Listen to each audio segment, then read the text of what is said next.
गहरे समंदर के अंधेरों में एक ऐसी मखलूक रहती है जो सदियों से इंसान के तख़य्युल पर छाई हुई है। ये अफसानों और हकीकत के बीच की लकीर को धुंधला देती है। ये कोई आम मछली नहीं, बल्कि एक ऐसा जानदार है जिसने मल्लाहों को खौफजदा किया और साइंसदानों को हैरान। तो आइए आज इसी पर असरार और फिश की दुनिया में उतरते हैं। सदियों से समंदर से लौटने वाले मल्लाह ऐसी ही कहानियां सुनाते आए हैं। एक चांदी जैसे अजदे की जिसके पर आग के बने हों। ये कहानियां इतनी आम थीं कि उन्हें महज किस्से कहानियां समझा जाता था। लेकिन क्या हो अगर मैं ये कहूं कि इन तमाम दास्तानों के पीछे एक हकीकी जानवर है, एक ऐसा जानवर जो इन तमाम अफसानों की बुनियाद है। जी हाँ, ये सिर्फ पुरानी कहानियां नहीं हैं। इन तमाम दास्तानों का मरकज़ एक हकीकी जानवर है, और फिश। और इसी जानवर के साथ जुड़ी है एक ऐसी शोहरत जो सीधा सीधा खौफ दिलाती है। इसे क़यामत की मछली या डूम्सडे फिश भी कहा जाता है। माना यह जाता है कि इसका नजर आना तबाही का पैगाम है। खासतौर पर जापान में इसे रियुगुनो तुस्काई कहते हैं, जिसका मतलब है समुद्री देवता के महल का कासिद। लेकिन यह कोई अच्छी खबर लेकर नहीं आता। वहां के लोगों का मानना है कि इसका साहिल पर आना एक इंतबाह है, एक आने वाली आफत का इशारा। और यह खौफ सिर्फ जापान तक ही महदूद नहीं है। अब जरा इस टाइमलाइन पर नजर दौड़ाएं। 2010 में जापान के साहिलों पर दर्जनों ऑरफिश नजर आए और ठीक एक साल बाद वहां एक तबाहकुन ज़लज़ला आया। फिर 2017 में मेक्सिको में भी यही हुआ, 2020 में फिलिपाइन में भी। क्या यह महज इत्तेफाक है या गहराइयों से आने वाला कोई सिग्नल? यही वो पैटर्न है जिसने इसकी क़यामत की मछली वाली शोहरत को दुनिया भर में मशहूर कर दिया है। तो सवाल यह है कि क्या ये सच में कोई माफूकुल फितरत मखलूक है या इसके पीछे कोई साइंसी हकीकत भी छुपी है? आइए अब इन अफसानों को एक तरफ रखते हैं और हयातियात की दुनिया में कदम रखते हैं, ताकि इस देव के पीछे छुपे असली जानवर से मिल सकें। इसके साइज का तसव्वुर करना भी मुश्किल है। तस्दीकशुदा लंबाई 26 फुट तक है, लेकिन कुछ रिपोर्ट्स के मुताबिक ये 50 फुट से भी लंबी हो सकती है, यानी कई क्रकों से भी लंबी।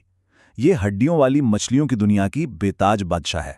और इसकी एनाटॉमी भाई कमाल है। हर चीज़ ऐसे डिज़ाइन की गई है जैसे गहरे समंदर के लिए ही बनी हो।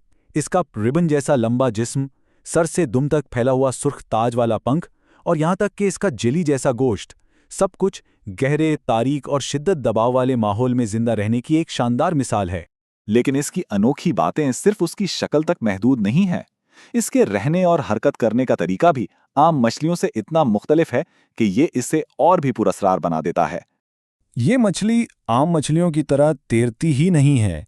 ये अपनी जिंदगी का ज्यादातर हिस्सा पानी में सीधी खड़ी रहती है।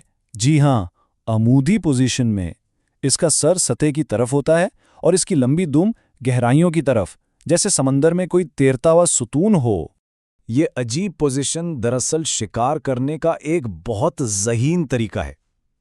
इस तरह सीधा खड़े होकर ये ऊपर से आने वाली हल्की सी रोशनी में अपने शिकार यानी छोटे केकड़ों और प्लैंकटन के साए को बहुत आसानी से देख लेती है। तो ये ऑरफिश रहती कहाँ है? एक ऐसी दुनिया में जिसे मेसोपेलाजिक जोन या ट्वाइलाइट जोन कहते हैं। ये एक ऐसी दुनिया है जहां सूरज की रोशनी बमुश्किल पहुंचती है, पानी तकरीबन साकिन है और दबाव बहुत ज्यादा है।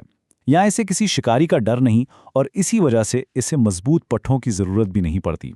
तो हम इसके बारे में जानते कैसे हैं? सच तो ये है कि हम इसे जिंदा स्टडी कर ही नहीं सकते, क्योंकि ये बहुत गहराई में रहती है। हम जो कुछ भी इसके बारे में जानते हैं वो उन बदनसीब मछलियों की बदौलत है जो बीमार, जख्मी या भटक कर साहिल पर आ जाती हैं। हर एक नमूना साइंसदानों के लिए खजाने से कम नहीं होता।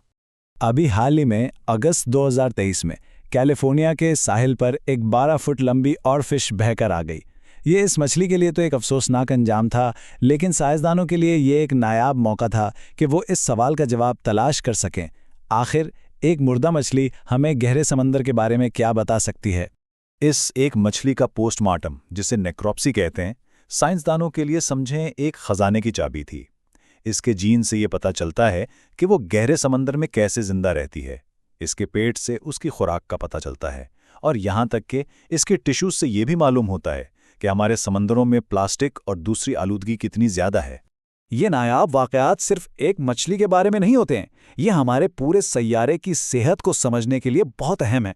इनके बगैर समंदर के ये देव हमेशा के लिए एक अनकही कहानी बनकर रह जाते। तो चलें अब वापस आते हैं सबसे बड़े सवाल पर, क्या ऑरफिश वाकई क़यामत की खबर लाती है? आइए देखते हैं कि साइंस इस अफसाने के बारे में क्या फैसला सुनाती है। साइंसदानों ने सालों के डेटा का तज्जिया किया और एक बहुत वाज़े नतीजा निकाला। ऑरफिश के नज़र आने और ज़लज़लों के दरमियान कोई ताल्लुक़ नहीं है। ये महज एक इत्तेफाक है जिसे इल्यूजरी कोरिलेशन कहते हैं, यानी हमारा दिमाग दो अलग अलग वाक़यात को जोड़कर एक कहानी बना लेता है, जबकि हकीकत में ऐसा कुछ नहीं होता। तो आखिर में हमारे पास दो कहानियां हैं, एक अफसानवी जो उसे क़यामत का पैगाम रसां बताती है, और दूसरी साइंसी जो उसे गहरे समुंदर का एक कमज़ोर मुसाफिर बताती है। हकीकत यह है कि ओरफिश हमारे लिए तबाही का पैगाम नहीं लाती। इसका साहिल पर आना दरअसल इसकी अपनी जिंदगी के खात्मे की एक अफसोसनाक अलामत है। लेकिन यहाँ एक सवाल फिर भी बाकी रहता है। अगर ये ज़लज़लों की पेशगोई नहीं करती, तो अक्सर ये बड़े वाक़यात से ठीक पहले ही क्यों नज़र आती है? इसका जवाब पेशन गोई में नहीं, बल्कि बायोलॉजी और जियोलॉजी में है। एक कमज़ोर या बीमार ऑरफिश जिसके पट्टे मजबूत नहीं होते, वो गहराई में नहीं रह पाती और सतह पर आ जाती है। फिर समुद्री लहरें या तूफान उसे आसानी से साहिल की तरफ धकेल सकते हैं। ये फितरत के अवामिल का एक सिलसिला है जो इस गहरे समुद्र की मखलूक को हमारी दुनिया में ले आता है। तो ऑरफिश तबाही की पेशगोई नहीं करती, लेकिन ये हमें एक बहुत बड़ी चीज़ की याद ज़रूर दिलाती है। ये याद दिलाती है कि हमारा सैयारा कितना बड़ा और पुरस्रार है। ये क़यामत का पैगाम नहीं लाती, बल्कि ये एक याद दहानी है कि समुंदर की गहराइयों में अभी भी अनगिनत राज छुपे हैं जिन्हें हमें दरियाफ्त करना बाकी है। ये एक मुअम्मा कम और गहराइयों को जानने की एक दावत ज़्यादा है।